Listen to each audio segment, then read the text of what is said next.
Graça e paz, povo de Deus, bem-vindos a mais uma aula. Eu sei que eu fiquei fora aqui, né, do canal por algumas semanas, mas estou de volta e nós vamos dar continuidade à série de vídeos Bíblia Descomplicada. Hoje vamos falar um pouquinho a respeito do porquê é tão importante a gente entender o contexto e compreender também a respeito dos gêneros literários, de quem escreveu os livros da Bíblia, para que a gente possa compreender ainda mais a palavra de Deus. Amém? Então vamos juntos começar a nossa aula. O título da aula de hoje é O Primeiro Olhar, Desvendando o Contexto. Você já tentou assistir a um filme começando pelo meio, sem saber nada sobre os personagens ou a história? É bem confuso, né? Bom, estudar a Bíblia é bem parecido, então antes da gente mergulhar nos detalhes, nós precisamos dar aquele primeiro olhar para o contexto. Isso vai nos ajudar a entender muito melhor o que estamos lendo. Então vamos começar a entender o cenário do livro bíblico, por exemplo, quem escreveu, para quem foi escrito e por quê. Cada livro da Bíblia tem uma história por trás de sua escrita, então conhecer essa história faz toda a diferença na nossa compreensão. Por exemplo, quem escreveu? Saber quem foi o autor, como Paulo, João, Davi, Lucas, pode nos dar pistas sobre o estilo, as preocupações e a perspectiva daquele texto.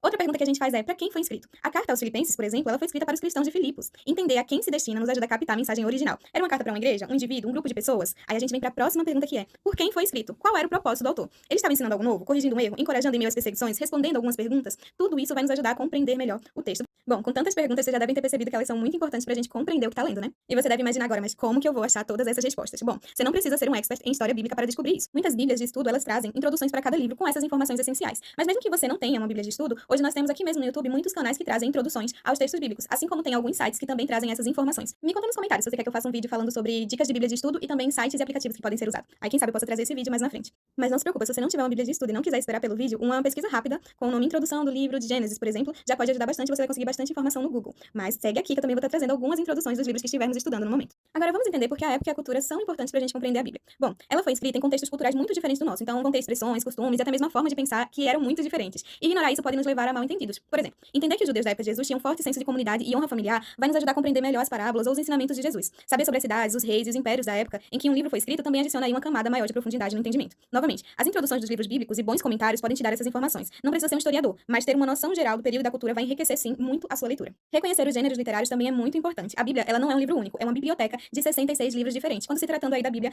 cristã evangélica. E eles foram escritos em diversos gêneros literários. Então, saber qual gênero que nós estamos lendo é crucial para que nós possamos interpretá-lo de forma correta. Então, vamos conhecer um pouquinho rapidamente quais os gêneros que a gente encontra na Bíblia. Nós encontramos o gênero de história, narrativa, por exemplo. Livros como Gênesis, Êxodo, Atos, eles contam fatos, eventos e história. O objetivo é transmitir informações sobre o que aconteceu, por isso são chamados livros históricos. Nós temos também os livros de poesia, como os Salmos, os Provérbios, o Cântico dos Cânticos. Eles usam uma linguagem mais figurada, metáforas e expressões artísticas para comunicar sentimentos e verdades. Eles não devem ser lidos assim de forma literal em cada frase. Também temos os gêneros proféticos, que são livros como Isaías, Jeremias, Apocalipse. Eles vão conter mensagens de Deus muitas vezes sobre o futuro, algumas advertências e encorajamentos também. Eles podem usar muita linguagem simbólica. Nós também temos o gênero literário de cartas e epístolas lá no Novo Testamento. São livros como Romanos, Efésios, Tiagos. São correspondências escritas por apóstolos para a igreja ou indivíduos, com ensinamentos, exortações e instruções. E por fim, nós também vamos ter os livros das leis, que são os livros como Levítico, Deuteronômio. Eles contêm as leis e mandamentos que Deus deu ao povo de Israel. Então, quando a gente identifica esses gêneros logo de cara, eles vão nos ajudar, né, a ajustar nossa lente de leitura. Nós não vamos ler um poema da mesma forma que lemos um manual de instruções, certo?